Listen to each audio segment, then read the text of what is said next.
So hello girls and guys, this is Vijay Rawra और आप सभी का स्वागत है वीआर इकोनॉमिक्स में। So hope you all are doing well at your home. तो जैसे कि हमने आपको बताया था कि हम लोग प्रिपरेशन कर रहे हैं सेशन 2021 की। तो हम लोग बात कर रहे हैं यहाँ पे इकोनॉमिक्स की। तो इकोनॉमिक्स में हम लोग बात कर रहे हैं फ़िलहाल में मैक्रो इकोनॉमिक्स 12th क्लास के लिए हम लोग प्रिपेयर कर रहे हैं।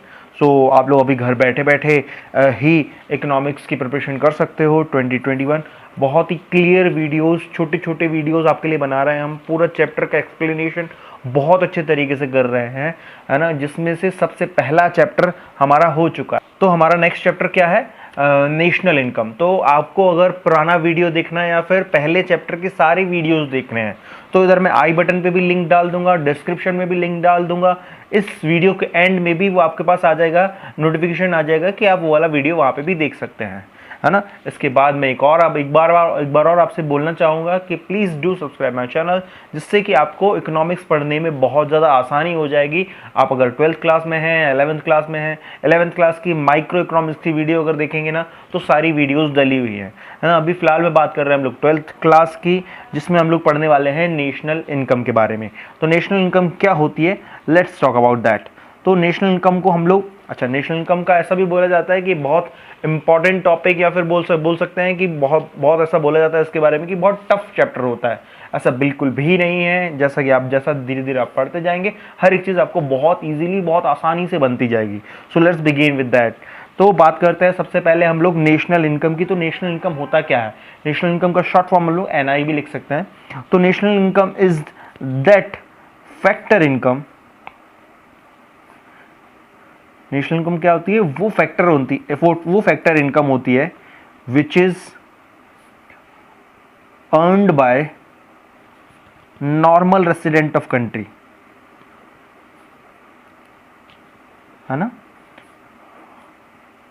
की बात की जाए, कोई भी एक ऐसा बंदा जो किसी भी कंट्री में रह रहा है ना, नॉर्मल रेसिडेंट की फैक्टर इनकम, वो इनकम, नेशनल इनकम वो इनकम होती है, वो फैक्टर इनकम होती है जो कौन कमाता है? नॉर्मल रेसिडेंट कमाता है। तो यहाँ पे आपके सामने दो टर्म्स आ रही होंगी। एक फैक्टर इनकम, वो क्या होती है वो समझना है। एक रहती है normal resident of the country, वो क्या होती है वो भी समझना है। तो फैक्टर इनकम क्या होती है, नॉर्मल रेसिडेंट क्या होता है। तो बात करते हैं सबसे पहले फैक्टर इनकम की, क्या होता है ना। तो फैक्टर इनकम क्या होती है? ये हम लोग ने फैक्टर इनकम हमारे जस्ट लास्ट वाले वीडियो में भी देखा था। 4 सेक्टर्स ऑफ इकोनॉमी वाला वीडियो है। आप लोग वो वाला वीडियो नीचे डिस्क्रिप्शन में उसकी लिंक भी डाल देंगे, हम इधर आई बटन पे क्लिक करके भी देख सकते हैं। सो समझ लेते हैं एक बार फिर से कि क्या होता है वैसे फैक्टर इनकम। तो फैक्टर इनकम क्या होता है? Factor income is the income, ये वो इनकम होती है which is earned on factor services. ऐसी इनकम जो हम कमाते हैं किसके ऊपर? फैक्टर सर्विसेज के ऊपर कमाते हैं। अब ये फैक्टर सर्विसेज कौन सी होती है? तो पहले वो देख लेते हैं कि फैक्टर सर्विसेज कौन सी सर्विसेज होती है। तो फैक्टर सर्विसेज की बात कर लेते हैं। तो फैक्टर सर्विसेज होती है 4। सबसे पहली फैक्टर सर्विस जिसको अपन बोलते हैं लैंड। लैंड जो हम देते हैं किसके ऊपर? जिसके बदले हम लोग क्या लेते हैं? रेंट, है ना। तो लैंड के बदले हमको क्या मिला? रेंट मिला। तो रेंट क्या हो जाएगा हमारे लिए यहाँ पे? Factor income. क्या होगा? रेंट हमारे लिए हो जाएगी फैक्टर इनकम, जो हमको मिली किसके बदले? लैंड के बदले। तो फैक्टर सर्विस ये थी, उसके ऊपर जो फैक्टर इनकम मिली वो ये। दूसरी चीज बात करते हैं, यहां पे आ जाएगा लेबर। तो लेबर के बदले हमको क्या मिला? वेजेस, है ना। तो लेबर को क्या मिलता है? वेजेस। तो वेजेस हो जाएगा फैक्टर इनकम ऑफ लेबर। तो यहीं पे बात करते हैं तीसरी चीज, कैपिटल। अगर हम लोग किसी भी बिजनेस में पैसा लगाते हैं तो पैसे के बदले क्या मिलता है? ब्याज, है ना। तो यहां पे क्या मिलेगा? इंटरेस्ट। फिर चौथी चीज रहेगी एंटरप्रेन्योरशिप, है ना। एंटरप्रेन्योर वो बंदा जो बिजनेस चलाएगा। अब एंटरप्रेन्योर जो बिजनेस चलाएगा उसको क्या मिलेगा? प्रॉफिट। सो जैसे कि हम लोगों ने फैक्टर इनकम पढ़ा कि फैक्टर इनकम क्या होता है? वो इनकम होती है जो कौन किसके ऊपर कमाता है? अपन फैक्टर सर्विसेज के ऊपर कमाता है। फैक्टर सर्विसेज होती हैं 4, लैंड, लेबर, कैपिटल, एंटरप्रेन्योरशिप। तो यहीं पे फैक्टर इनकम हो जाएगी क्या? Rent, wages, interest, profit. Okay. So national income की बात की थी हम लोगों ने। तो नेशनल इनकम वो फैक्टर इनकम होती है जो नॉर्मल रेसिडेंट कमाता है। तो फैक्टर इनकम तो हमारे लिए बहुत अच्छा क्लियर हो गया कि फैक्टर इनकम वो इनकम होगी जो फैक्टर सर्विसेज पे कमाएंगे। फैक्टर सर्विसेज 4 तो फैक्टर इनकम भी 4। लैंड, लेबर, कैपिटल, एंटरप्रेन्योर पे कमाते हैं हम लोग rent, wages, interest, profit. Now let's talk about normal resident क्या होता है। नॉर्मल रेसिडेंट कौन होता है ना? कौन ऐसा बंदा है जो नॉर्मल रेसिडेंट के डेफिनेशन के अंदर आ जाएगा? सिंपली अगर बात की जाए तो एक डेफिनेशन या फिर एक समरी टाइप की डेफिनेशन हम लिख दे रहे हैं वहां पे कि normal resident is that person who is living in a country for a more than 1 year. कि कोई भी बंदा किसी कंट्री में अगर 1 साल से ज्यादा रह रहा है, अगर हम इंडिया में 1 साल से ज्यादा रह रहे हैं तो इंडिया की नेशनल नॉर्मल रेसिडेंट कहलाएंगे। अगर हम अमेरिका में 1 साल से ज्यादा रह रहे हैं तो हम अमेरिका के नॉर्मल रेसिडेंट कहलाने लगेंगे। पर 2 चीजें छोड़ के, एक्सेप्ट फॉर, कौन सी 2 चीजों की वजह से हम अमेरिका के नॉर्मल रेसिडेंट या इंडिया के नॉर्मल रेसिडेंट नहीं कहलाएंगे? कि एक्सेप्ट फॉर एजुकेशनल पर्पस,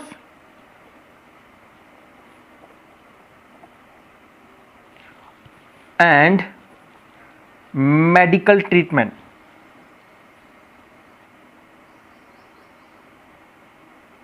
कि या तो हम वहां पे पढ़ाई करने गए हैं कि या तो वहां पे हम मेडिकल ट्रीटमेंट लेने गए हैं।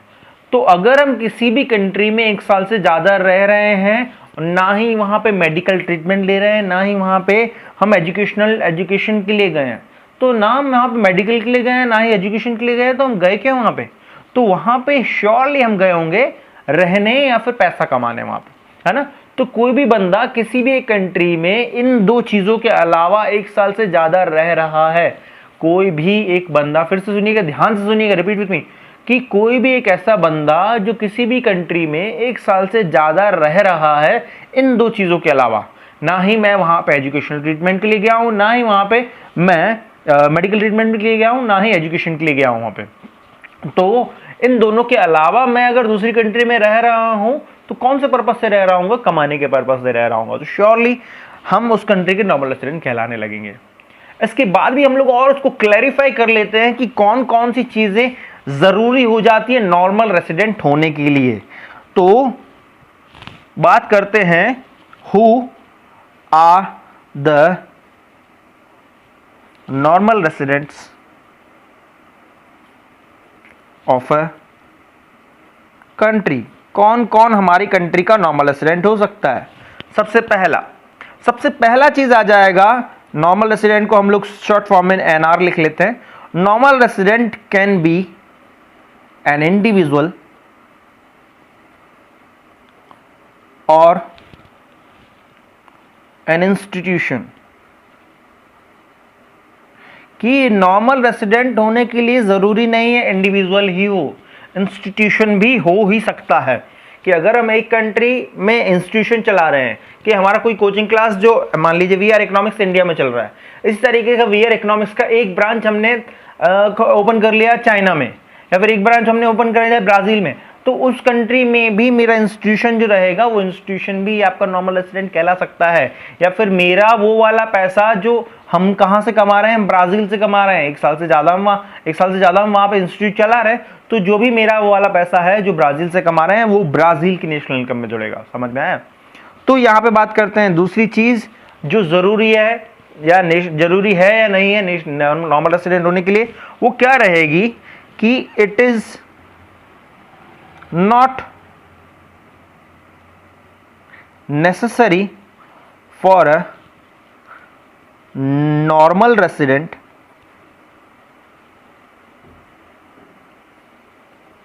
to be a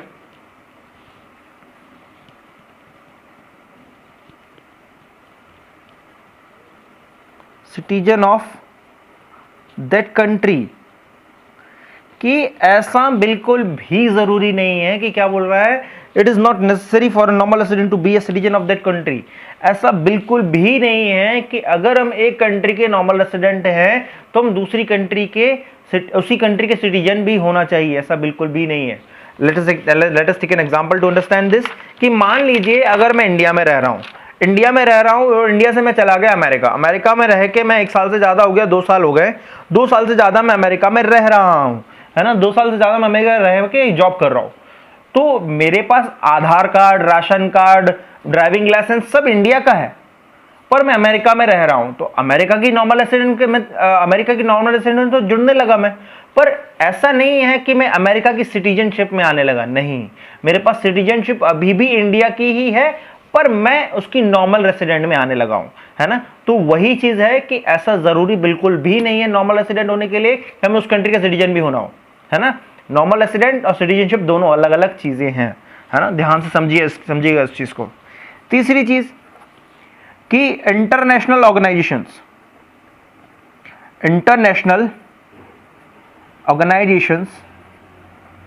लाइक, जैसे कि जो वर्ल्ड वाइड चलती है ऑर्गेनाइजेशन, जैसे कि WHO वर्ल्ड हेल्थ ऑर्गेनाइजेशन या फिर international monetary fund, will not be treated as normal resident of any country, कि किसी भी कंट्री में, मान लीजिए ये इंडिया है ना, एग्जाम्पल के तौर पे इस सर्किल को मान लो तुम, क्या है, इंडिया है। अब इंडिया में एक ऑफिस किसका है, WHO का, एक ऑफिस किसका है, IMF का, है ना। IMF का ऑफिस हो इंडिया में या WHO का ऑफिस हो, पर इससे कमाने वाला जितना भी पैसा होगा या फिर इन ऑर्गेनाइजेशन में जितना भी पैसे का रेगुलेशन हो रहा होगा वो इंडिया के पैसे में नहीं जुड़ेगा, है ना, क्योंकि ऐसी ऑर्गेनाइजेशन जो वर्ल्ड वाइड काम कर रही हैं इनकी अलग ही फंडिंग होती है, इनका पैसा इंडिया में नहीं जुड़ेगा। बट अगर इन ऑर्गेनाइजेशंस में कोई इंडियन काम कर रहा है और उसकी कोई सैलरी आ रही है तो वो श्योरली जुड़ेगा। बट इसमें लिख भी दे रहा हूं मैं, बट एन इंडियन working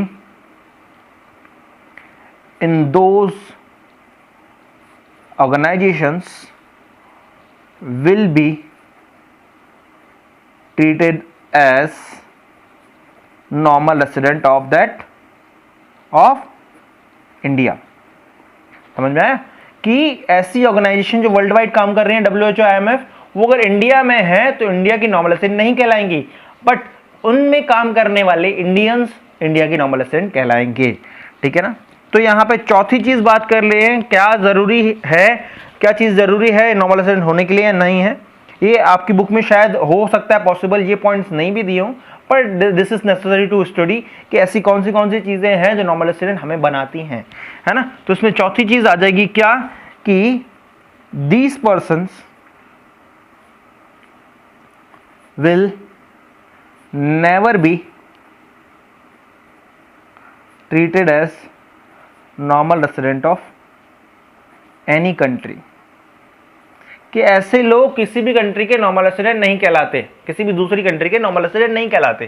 कि आपको सिर्फ एक सिंपल सी बात याद करनी है, आपको समरी याद होनी चाहिए। समरी मैंने आपको बताई क्या, कि normal resident is the person who is living in a country for more than 1 year, कि कोई भी बंदा किसी एक कंट्री में जो रह रहा हो, मैं अगर इंडिया में रह रहा हूं या अमेरिका में रह रहा हूं या किसी भी दूसरी कंट्री में 1 साल से ज्यादा रह रहा हूं, इन दोनों चीजों को छोड़ के हम उस कंट्री की नॉर्मल रेसिडेंट कहलाने लगेंगे, है ना।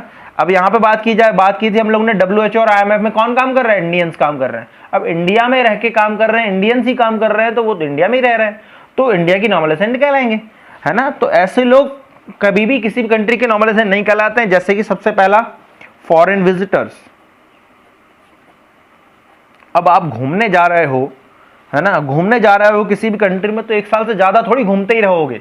आप जाओगे 1 आध महीने के लिए, मैक्सिमम 1 आध महीने के लिए घूमोगे, जाके आप वापस आ जाओगे। तो एक साल से ज्यादा का आपको इवन घूमने का वीजा मिलता भी नहीं है आपको, है ना। दूसरा आ जाएगा, क्या आ जाएगा दूसरा इसमें, crew member of foreign vessels, crew member of foreign vessels. कि क्रू मेंबर्स क्या होता है, crew member of foreign vessels क्या होता है, कई बार आप लोगों ने देखा होगा ना, कई सारा एक ग्रुप जाता है, क्रू को ग्रुप ही बोला जाता है ना। किसी भी पर्टिकुलर काम के लिए कोई भी ग्रुप जाता है, या आर्मी जाती है या पुलिस फोर्स जाती है ना, या कई बार आप लोगों ने देखा होगा मूवीज में भी मूवी बनती है, तो मूवी बन रही है तो अब किसी दूसरे शहर दूसरी कंट्री में वो मूवी बन रही है, तो ऐसा थोड़ी होगा कि डायरेक्टर एक्टर एक्ट्रेसेस 3-4 लोग जाएंगे 10, तो उनका पूरा ना एक ग्रुप जाता है ना, पूरा का पूरा जो ग्रुप जाएगा वो भी ग्रुप जाएगा, काम करके आ जाएगा। ऐसा वहां पे भी नहीं होता है कि 1 साल से ज्यादा लगे ही हैं कि वहां पे काम कर रहे हैं हम लोग, ठीक है ना।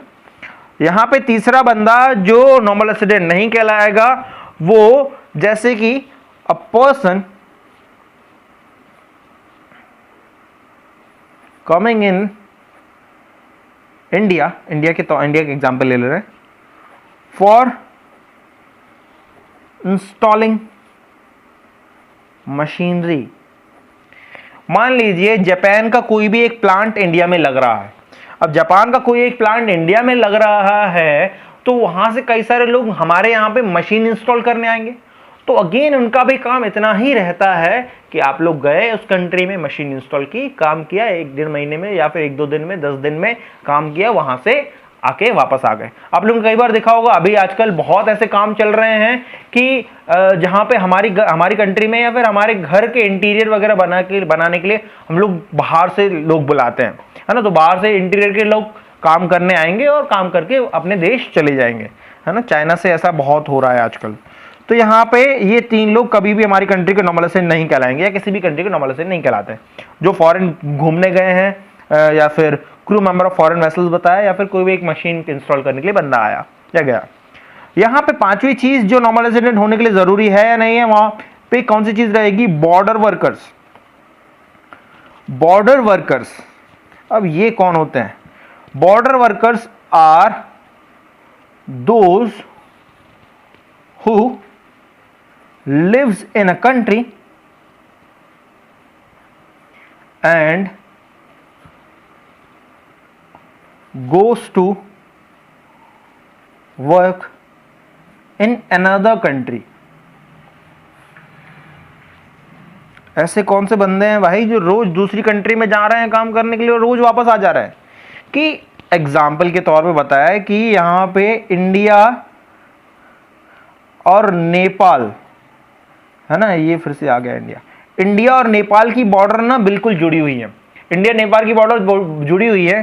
तो यहाँ पे ना एक आप देखेंगे ना, इंडिया से आपको नेपाल जाना है, नेपाल से इंडिया आना है, तो छोटा सा गेट बना हुआ है, आप उस साइड चले गए नेपाल आ जाएगा, उस साइड आ गए इंडिया आ गया, है ना। इंडिया और नेपाल के रिलेशंस भी काफी अच्छे हैं, तो इसकी वजह से एक सिंपल सा ऐसे ज्यादा रूल्स एंड रेगुलेशंस फॉलो नहीं करने पड़ते हैं। वहां पे बहुत सारे रूल्स एंड रेगुलेशन एक्चुअली है भी नहीं, आपको अगर नेपाल जाना है बहुत इजीली आपको वीजा मिल जाता है, बहुत इजीली आप लोग जा सकते हैं, काम करने भी जा सकते हैं वहां पे। तो कई सारे लोग ऐसे हैं कि इंडिया से जा रहे हैं नेपाल काम करने, फिर वापस आ जा रहे हैं शाम को अपने घर पे ही रहने, है ना, उत्तराखंड की बॉर्डर पे है ना। फिर से हम काम करने नेपाल गए, फिर से आके वापस इंडिया में आके रह रहे हैं, फिर से काम करने गए, फिर इंडिया में आके रह रहे हैं।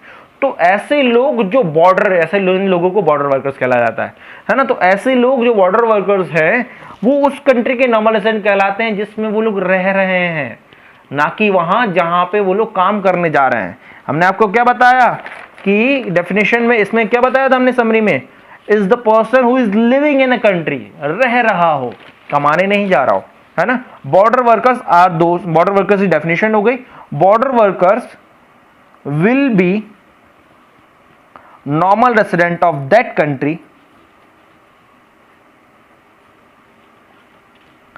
Where they live, not where they work for, है ना। तो ऐसे बंदे जो ऐसी कंट्री में रह रहे हैं जिसकी बॉर्डर से, जिसके साथ लगी हुई बॉर्डर की दूसरी वाली कंट्री में काम करने जाते हैं, है ना। काम हम दूसरी कंट्री में करने जा रहे हैं, वापस हम अपनी कंट्री में आके ही रहते हैं, तो हम अपनी कंट्री के ही नॉर्मल रेसिडेंट कहलाएंगे जिसमें हम लोग रह रहे हैं, ना कि उसमें जहां पे हमने काम करने जाना है। तो thank you so much girls and guys for this video. तो इसका अगला वीडियो देखने के लिए just click on the subscribe button, और उसके जस्ट ही बाद आपको मिलेगा क्या, बेल आइकन, जिसके आप क्लिक करने से हमारा नए वीडियो का नोटिफिकेशन आ जाएगा। Thank you so much girls and guys, bye bye.